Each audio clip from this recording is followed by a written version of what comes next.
மாதம் பாவ மன்னிப்புக்குரிய மாதம். ரசூலுல்லாஹி ஸல்லல்லாஹு அலைஹி வஸல்லம் அவர்கள் கூறினார்கள், ரமலானுடைய மாதம் என்பது பாவ மன்னிப்புக்குரிய மாதம். இந்த மாதத்தை அல்லாஹ் தஆலா நமக்கு தந்திருக்கிறான் என்றால், நம்மை அந்த மாதத்திற்கு உரியவர்களாக அல்லாஹ் தேர்வு செய்திருக்கிறான் என்றால், அது ஒரு விலை மதிக்க முடியாத, எந்த வகையிலும் கணக்கிட்டு சொல்ல முடியாத அல்லாஹ்வுடைய பெரிய ஒரு நிஅமத் அன்பர்களே. ஆகவே அதிகம் அதிகம் தௌபா செய்யுங்கள், பிரார்த்தனை செய்யுங்கள்.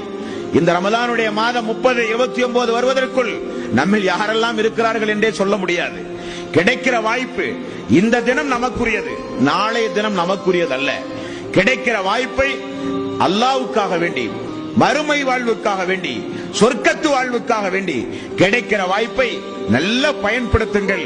அநியாயம் செய்யவோ அக்கிரமம் செய்யவோ கிடைக்கிற வாய்ப்பை பயன்படுத்தாதீர்கள். திடீரென அந்த மரணம் வந்தால் நமக்கு நேரவிருக்கிற சம்பவம் மிகப்பெரிய அநியாயமான, மிகப்பெரிய அளவில் பாதிப்புக்குரிய சம்பவமாக அது அமையும். அல்லாஹ் தஆலா அப்படிப்பட்ட நிலையில இருந்து நம் எல்லோரையும் அல்லாஹ் காப்பானாக.